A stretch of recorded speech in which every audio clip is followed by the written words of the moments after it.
Gracias, doctor Blum. Buenas tardes. Como usted conoce el procedimiento, entonces va a tener 15 minutos, hasta 15 minutos para hacer su presentación. Posible.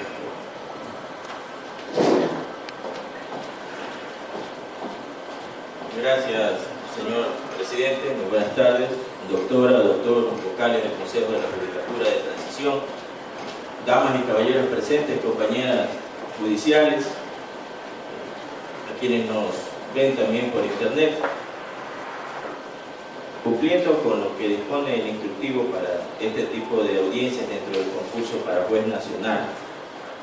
Me permito, en la primera pregunta sobre mi aspiración a formar parte de la Corte Nacional de Justicia como juez nacional, debo indicar es de que poseo una sólida formación académica y profesional que me permite poder llegar al más alto tribunal de justicia del país. Formación de orden académica, habiendo adquirido los títulos que se requieren para el ejercicio del cargo: abogado, doctor en jurisprudencia, títulos de cuarto nivel como máster en Derecho Penal y Criminología del Instituto de Criminología Dr. Jorge Zavala Vaquerizo de Guayaquil. También he obtenido diplomados en Derecho Constitucional, estoy egresado en esa materia también constitucional, y formación académica y profesional durante 30 años de vida profesional, y unida a la vida práctica, 36 años que se inició desde mi primera labor en la función judicial. Esta trayectoria ha estado siempre vinculada a la administración de justicia, mi trayectoria personal vinculada a la administración de justicia desde amanuense de juzgado. Vocación de ser abogado desde siempre,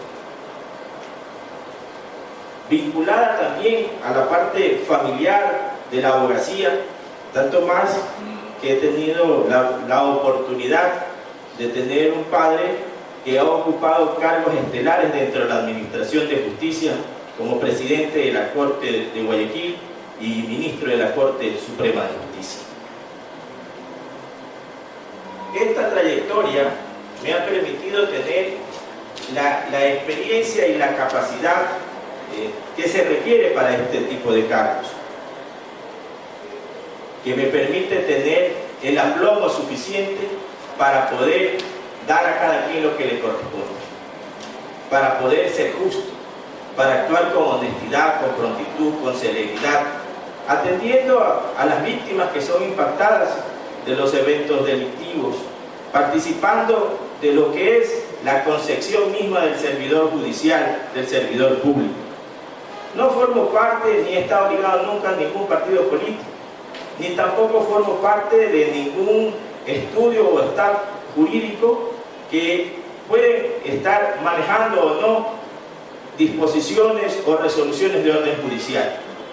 Mi trayectoria ha sido impecable, honesta, no he recibido amonestación alguna, no he tenido procesos penales, tanto más que no he sido impugnado para este concurso, porque las resoluciones que he emitido a lo largo de mi ejercicio profesional y en mi práctica judicial han merecido el respeto y las consideraciones de los sujetos procesales. Vocación de servicio porque he atendido y entiendo a quien recurre a la administración de justicia en la búsqueda de la solución de sus conflictos, atendiendo con prontitud, con esmero, humanizando el sentido de la atención.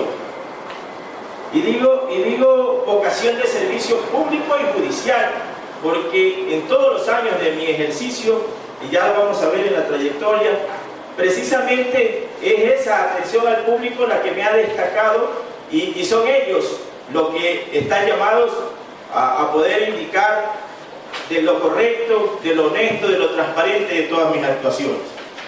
Y discúlpeme si me refiero en primera persona, porque la modalidad a veces la modalidad del concurso así lo amerita transmitir en primera persona, cosa que no estoy muy de acuerdo, ni lo utilizo nunca, porque no soy yo mismo el que debe sobresalir o debe destacar los dotes de honorabilidad y de honestidad.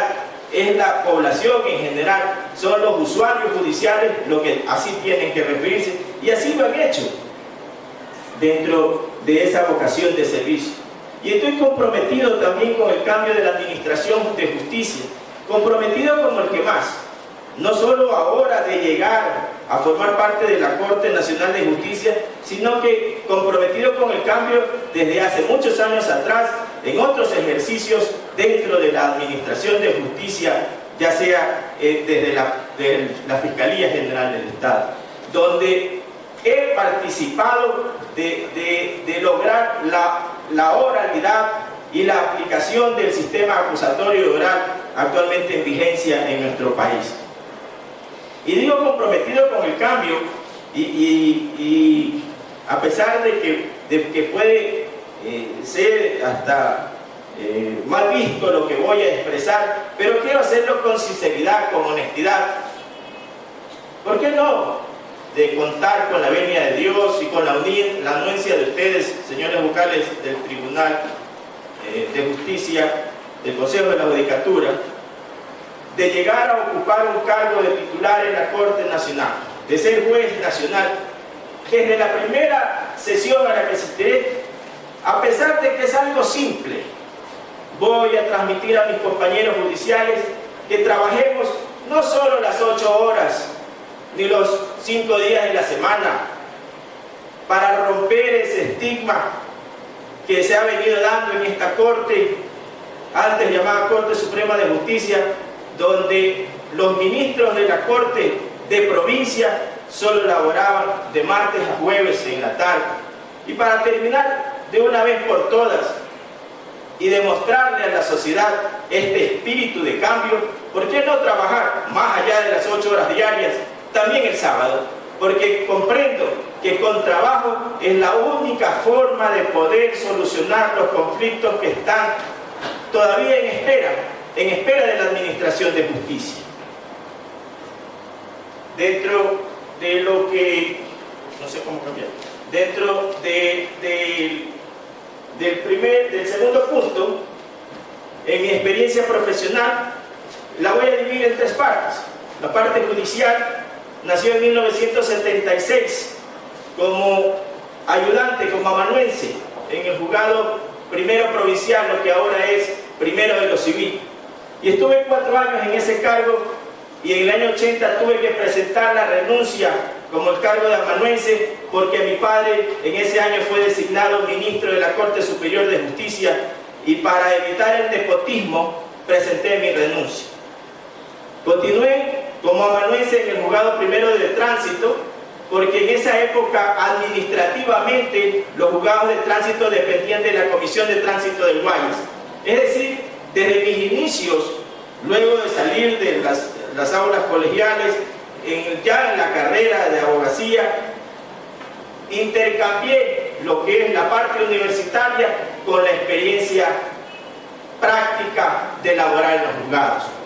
Y así pasó el tiempo, entre el 2009 y el 2003, formé parte de la Corte Superior de Justicia de Guayaquil en calidad de conjuez. En esa época no había las salas especializadas, en la tercera sala se despachaban todas las materias. También tuve la oportunidad entre enero a diciembre del 2004 de desempeñarme como asesor de la presidencia de la excelentísima Corte Suprema de Justicia con el presidente doctor Hugo Quintana Cuello. Muchos de los compañeros aquí presentes me acompañaron en ese ejercicio dentro de lo que es mi experiencia en la función judicial. Es decir, he estado en los 3 niveles, desde amanuense, con juez en la Corte, y también he participado proveyendo, despachando borradores que fueron aceptados por el titular en el ejercicio de esta asesoría dentro de la Corte Suprema de Justicia. También en la Fiscalía General del Estado ingresé en el año 2005, como se llamaba Ministerio Público, mediante un concurso, también un concurso como este. Llegué a obtener el cargo de fiscal del Guayas cargo que ocupo hasta la actualidad, habiendo desempeñado mi ejercicio en varias unidades especializadas, no solo en Guayaquil, en la unidad de delitos contra la propiedad, delitos contra la vida, también en el Cantón Milagro, donde se ve en la parte investigativa todos los delitos. Y dentro de mi ejercicio, dentro de la Fiscalía General del Estado, tuve el honor, entre el 2006 y 2007, por el lapso de 14 meses, desempeñarme como ministro fiscal del Guayas y Galápagos. Cargo que lo asumí con entereza, con decisión, afrontando y despachando el cúmulo de procesos, que había más de 3.000 procesos acumulados de la administración anterior, demostrando que la única forma de poder servir, de servir a la función judicial, de servir a la fiscalía, es trabajando, y lo hice inclusive sábados y domingos. Durante los 14 meses se pudo realizar labores administrativas dentro de la parte de lo que el ministro fiscal dirige la provincia de Guayas y Galápagos en esa época. También participé de tomas de decisiones difíciles y de enfrentamientos difíciles, como por ejemplo hacer que se cumpla la Constitución en el tiempo de la aprehensión de las personas, porque la Policía Nacional, estoy hablando y refiriendo al 2006, se demoraba 1 y 2 días en presentar el parte de la aprehensión al sujeto detenido, de presentarlo ante la Fiscalía o llevarlo al juez, violándose la norma constitucional de que se prohíbe que toda persona esté detenida más allá de 24 horas sin fórmula de juicio. Pelea difícil, pero hoy en la práctica ya es una realidad. En el 2006 solo pedía que se presente el parte antes de las 8 horas para que, dividido entre la Fiscalía y el juez, podamos asistir a la audiencia de flagrancia inmediatamente.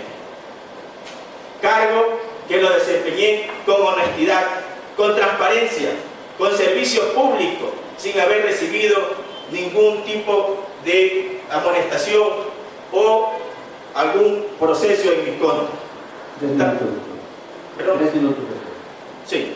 Dentro de la experiencia en el ejercicio profesional, también he ejercido distintas asesorías en entidades públicas como la misma Comisión de Tránsito, el FODUR, que es el Fondo de Desarrollo Urbano de Guayaquil, Petro Comercial, asesor del Ministerio de Salud Pública, abogado en varias defensas penales. Una de ellas, por ejemplo, como abogado externo de la AGD, Agencia de Garantía de Depósitos, en el proceso penal contra Fernando Aspiazu, logrando y participando en la audiencia del juzgamiento, en la audiencia de juicio, donde se logró sancionar la primera sentencia contra el doctor Aspiazu de 8 años por peculado. La experiencia académica también, profesor de práctica penal en el 6º curso de la Facultad de Jurisprudencia de la Universidad de Guayaquil, conferencista en varios seminarios, siempre en el área penal, publicado varios libros, libros tipo denuncia, como por ejemplo La Pena, para llegar a hacer conocer a mis colegas abogados que la pena no ha cumplido su labor social de rehabilitar y resentar. También un tema dificilísimo en el año 2008, establecer la existencia del sicariato en el Ecuador, y ese es el nombre de mi libro, un libro de denuncia para hacer conocer lo que ahora ya es una lamentable realidad, la existencia del sicariato. Libros también y comentarios a la reforma del 2009 del Código de Procedimiento Penal. ¿Cómo visualizo la administración de justicia? Y para esto me pongo la mano en el pecho y voy a decir la verdad, mi verdad respecto de la administración de justicia.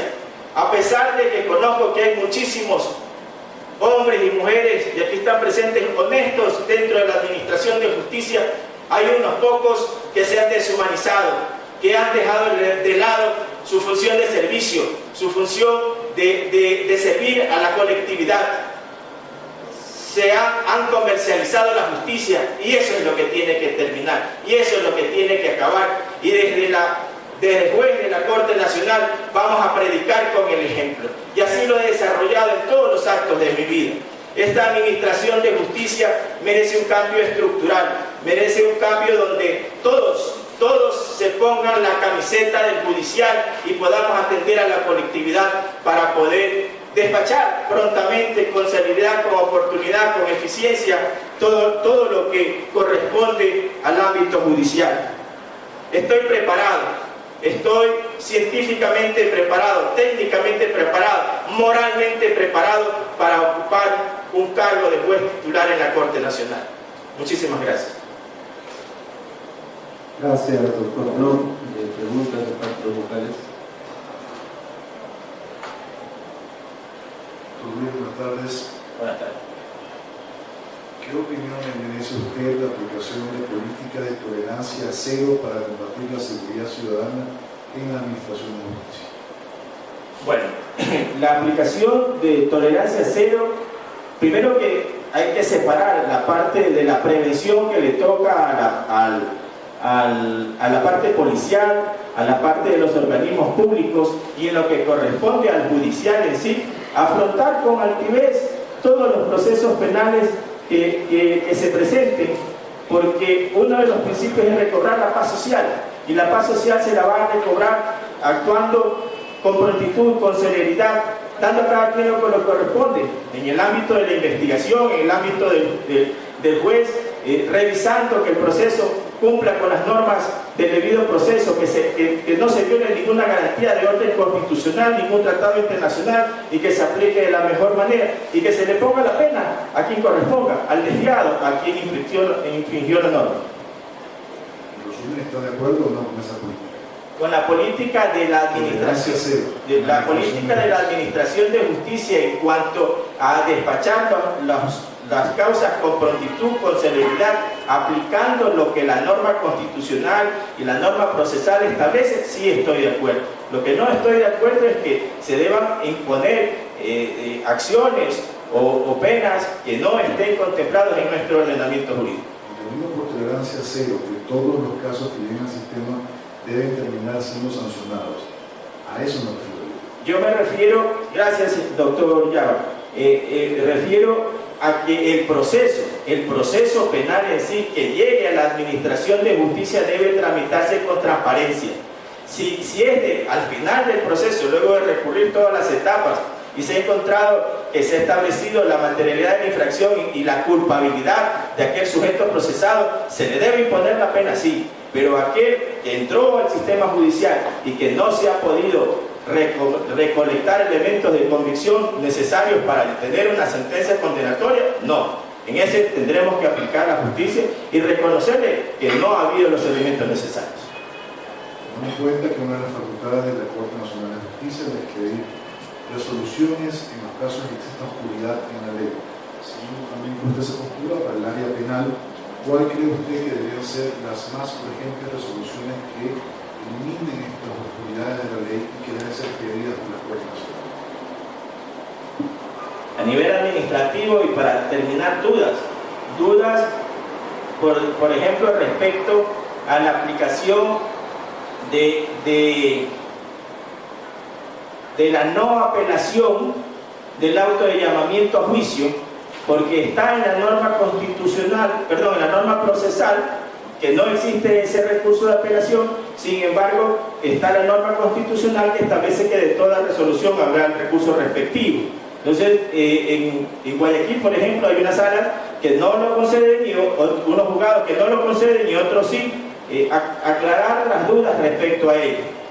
Participo de que en las reformas que vienen al Código Orgánico de la Función Judicial ya no va a haber ese auto de llamamiento a juicio, ya no va a haber esa oportunidad de poder apelar. Otro caso de duda respecto a la sustitución de la prisión preventiva, para acabar de una vez, porque la norma constitucional establece que puede ser en todos los delitos y la norma procesal no lo califica así. Las reformas creo que son el Código Integral Penal, el nuevo Código Penal. Sí, nuevo Código Integral de Garantías Penales. ¿Usted cree que la Corte Nacional de Justicia debiera soluciones para interpretar la Constitución? Bueno, interpretarla no. Tenemos que aplicar la norma constitucional en todos sus momentos y en cada proceso como así amerita. En el mismo sentido, respecto a resoluciones expedidas por la Corte Nacional, que pueda expedir, ¿cuáles cree usted que deben ser aquellas que permitan que el sistema penal, no solo la Corte Nacional, sino todo el sistema penal, sea eficiente y se reduzcan los índices de impunidad? que hacer desde la Corte Nacional, aparte de los fallos. Me refiero a vía de resolución.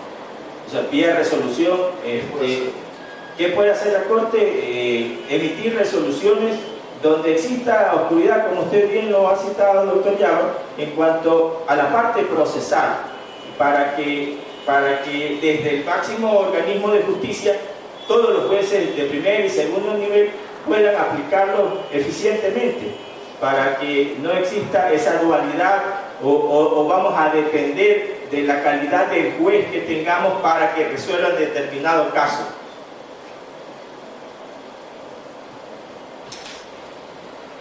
Doctor Blum, buenas tardes.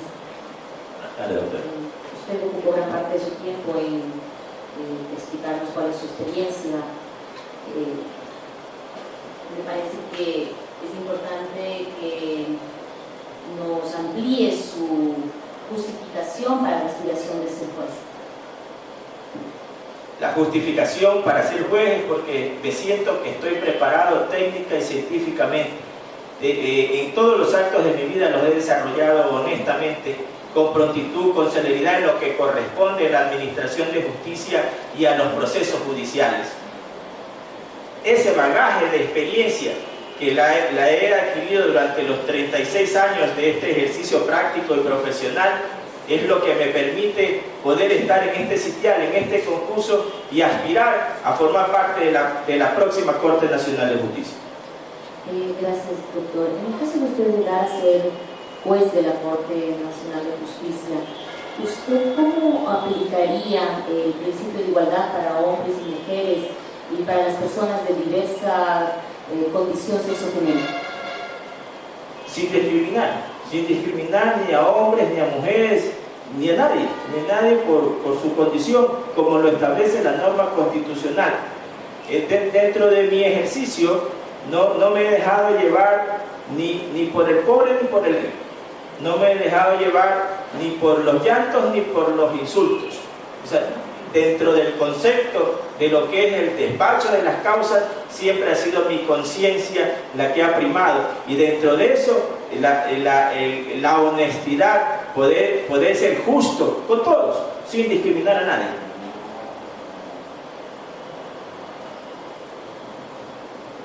Doctor, en una respuesta que usted hizo a una pregunta de autoridad, explicó que la norma hay que aplicarla. Como usted conoce, la aplicación estricta del derecho positivo del pasado lamentablemente llevó a que prevalezca el derecho sobre la justicia. Estando ahora gente de neoconstitucionalismo, ¿cómo interpreta usted o cómo explica mejor su respuesta a la pregunta de autoridad? Aplicando desde el primer momento la norma constitucional. Los principios, nuestro Código Orgánico de la Función Judicial es rico en principios, al igual que la Constitución, y también los tratados internacionales, las resoluciones de carácter internacional, la doctrina, todo ello hay que aplicarlo en el ejercicio de cada una de las causas que en mi caso me toque resolver. Tenemos que cambiar la parte jurisprudencial del país y constitucionalizar la justicia penal del país. Bajo esos lineamientos, el despacho de cada causa tendrá la suficiente valor constitucional, valor de principios jurídicos, valor de principios doctrinarios y que van a ser expuestos en mi resolución.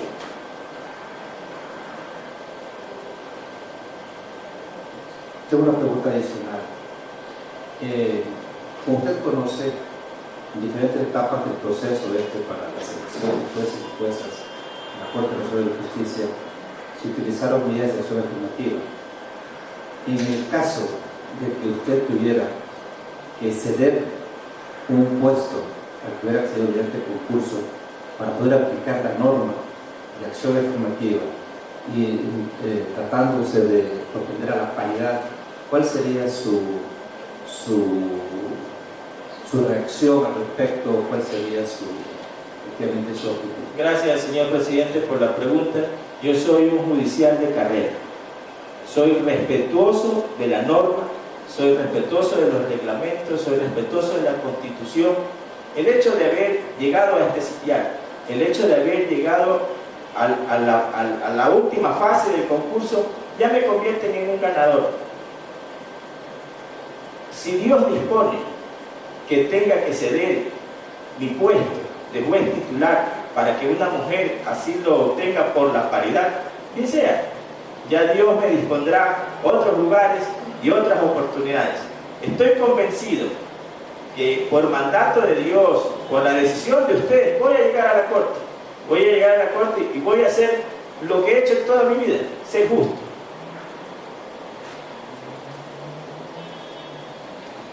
Muchas gracias, doctor Blum. No ha habido más preguntas, que el número 10.